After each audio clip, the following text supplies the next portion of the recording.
La globalización es un proceso económico, tecnológico, social y cultural a gran escala, que consiste básicamente en la creciente comunicación e interdependencia entre los distintos países del mundo, unificando sus mercados, sociedades y culturas a través de una serie de transformaciones sociales, económicas y políticas que les dan un carácter global. La globalización es a menudo identificada como un proceso dinámico, producido principalmente por las sociedades que viven bajo el capitalismo democrático o la democracia liberal, y que han abierto sus puertas a la revolución informática, plegando a un nivel considerable de liberalización y democratización en su cultura política, en su ordenamiento jurídico, económico, nacional y en sus relaciones internacionales. Este proceso originado en la civilización occidental y que se ha expandido alrededor del mundo en las últimas décadas de la edad contemporánea, más o menos en la segunda mitad del siglo XX, recibe su mayor impulso con la caída del comunismo y el fin de la Guerra Fría.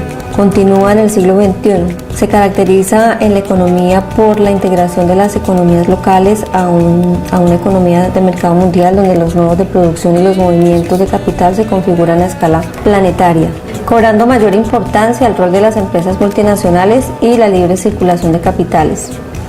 La implantación definitiva de la sociedad de consumo, adicional como efecto colateral de todas estas situaciones. El ordenamiento jurídico también siente unos efectos importantes de la globalización y tiene que ver con asegurar la seguridad jurídica y la competitividad.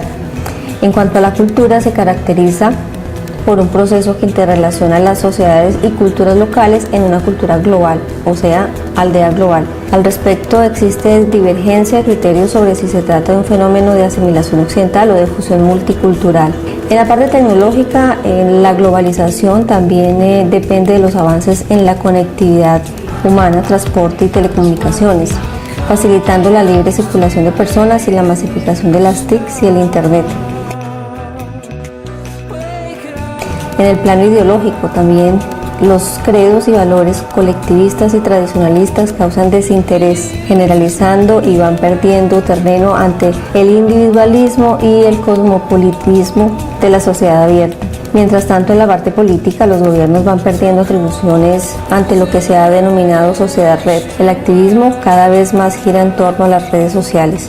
Se ha extendido la transición a la democracia contra los regímenes despóticos y en políticas públicas destacan los esfuerzos para la transición al capitalismo. En algunas de las políticas públicas destacan también los esfuerzos para la transición al capitalismo y en algunas de las economías antiguas dirigidas y la transición del feudalismo al capitalismo en economías subdesarrolladas de algunos países, aunque con distintos grados de éxito. Geopolíticamente también el mundo se debate entre la unipolaridad de la superpotencia estadounidense y el surgimiento de nuevas potencias regionales, y en relaciones internacionales el multilateralismo y el poder blando se vuelven los mecanismos más aceptados por la comunidad internacional.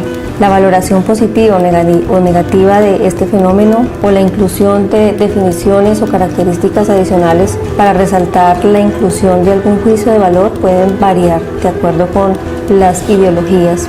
Esto porque el fenómeno globalizador ha despertado gran entusiasmo en algunos sectores, mientras que en otros ha despertado un profundo rechazo, lo que podríamos llamar la antiglobalización, habiendo también posturas eclécticas y moderadas. La globalización en sí misma es un proceso continuo y dinámico que desafía las leyes de los países en su forma de regular el funcionamiento de empresas y el comportamiento económico de los individuos a nivel internacional, que si bien pueden dar trabajo a la mano de obra desocupada o ser los contratados, también pueden beneficiarse de irregularidades y debilidades subsistentes en un determinado país.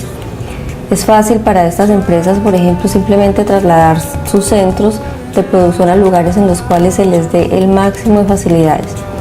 Es también desafío a los proyectos de desarrollo de los países, especialmente para aquellos que están en vías de desarrollo, pues no solo considera cualquier intervención estatal como inímica a los intereses de esas empresas, en la medida que tales planes implican regulaciones y demandan impuestos y otros recursos, sino que además asevera que la idea misma del desarrollo social como meta y objetivo gubernamental o estatal precluye la libertad individual y distorsiona tanto la sociedad como el mercado.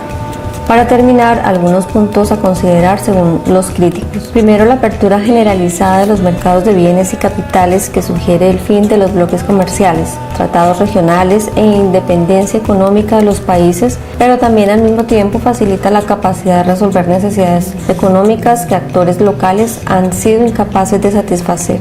La creciente privatización de los sectores económicos junto al auge de la empresa multinacional y el decaimiento de empresas y del Estado nacionales. El aumento de la competencia que por un lado incrementa la cantidad y calidad de los productos, pero por el otro también amenaza las condiciones de trabajo, incluyendo salarios y la sobreexplotación del medio ambiente. El acceso irregulado de los países a los mercados internacionales, lo que por un lado facilita la venta de sus productos y la adquisición de tecnologías y mercancías y promueve empleos, y por el otro desprotege los de menor calibre económico y lleva al abandono de intentos organizados de promover progreso y justicia social. El intercambio cultural, que amenaza una pérdida en la integridad de las culturas o identidades nacionales de los países participantes, versus la oportunidad de diversificar y enriquecer las costumbres.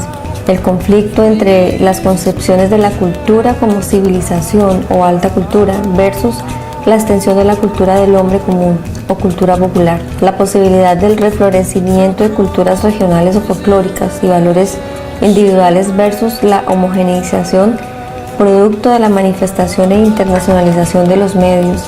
El reforzamiento de una conciencia de comunidad humana versus la adquisición acrítica de elementos culturales de sociedades dominantes. La posible sobrevaloración de lo material por sobre lo social o moral versus la satisfacción de necesidades materiales mínimas de amplios sectores. El posible decaimiento del nacionalismo y surgimiento del internacionalismo. El poder político de empresas sobre los países. La generalización de la democracia y del Estado de Derecho como formas de gobierno predominantes a nivel mundial versus el resurgimiento de áreas y periodos de profunda inestabilidad política, debido por un lado a la pérdida del poder por parte de los gobiernos, produciendo los llamados estados fallados, y por el otro al rechazo a lo que se ve como concepciones occidentales de hacer política.